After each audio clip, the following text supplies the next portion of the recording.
दरोगा जी, ऐसन बा एजा के कुछ कायदा कानून बा, आ ओकरा के रउआ जान ले तो रउआ खातिर फायदा करी। हम सब बुझ गनी मुनीम जी, हम सब बुझ गनी, बस हमरा के आज्ञा नहीं, सब बुझ बस अब रउआ यहाँ से निकल ली। प्रणाम प्रणाम, सरकार को भी प्रणाम बोल। मुनीम जी, छुटका राजा कब तक आ रहल बाड़े? अब बस आवते हो के।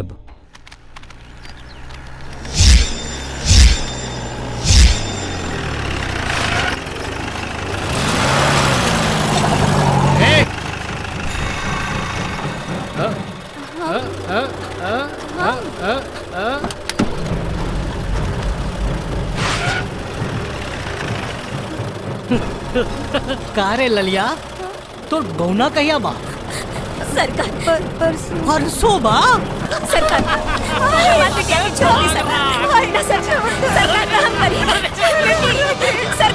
सरकार हे भगवान, हमार बिटिया के भाग फूट गइल बा, हमार भाग फूट गइल बा, हे भगवान।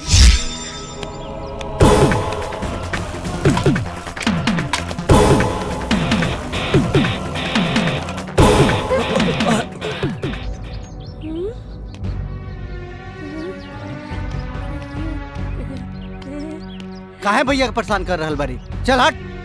बुरा मत माना, ई पागल ही है।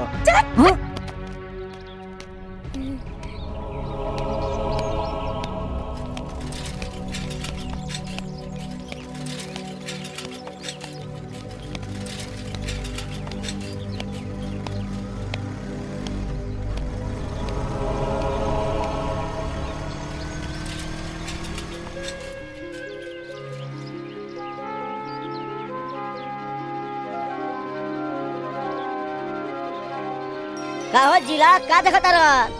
अरे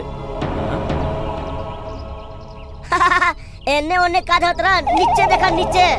हम हई सेवक राम, ई पंचायत भवन के चौकीदार। बताई का मुसीबत बा?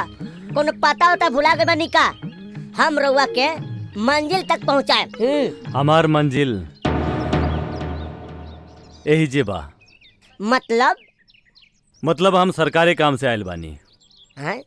सरकार की तरफ से एनजीओ से भेजल गए बानी, और हमार काम है लोगन के पढ़ावल और आगे बढ़ावल। अच्छा, मतलब ई की रउआ मास्टर साहब हई।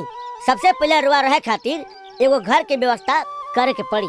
अरे भाई, ये पंचायत में रह के कोनो जुगाड़ ना लगी।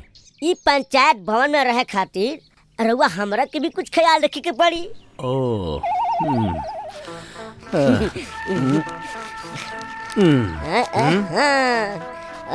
अरे तेरे घामुआ में का करता नहीं? अंदर चली। ठीक बा, अब रुआ यही बैठ के आराम करी। लगही बाथरूम बा, हाथ गोड़ धो के आराम करी। तले हम खाना पीना के व्यवस्था करके आओ तनी, तब रुआ के गाँव घुमावे ले चलम। कि तोहर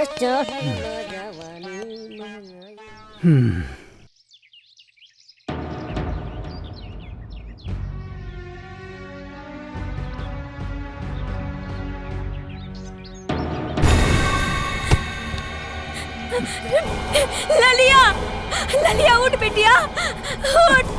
हे बेटी। ए बुढ़िया, तुम्हार बेटी के इलाज खातिर छोटका सरकार खुश होकर इनाम देले बाड़ा। हे ललिया उठा।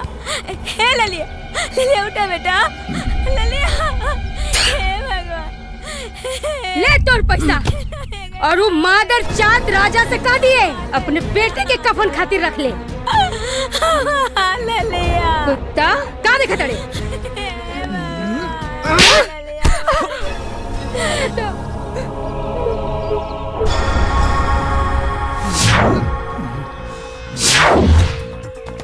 ललिया।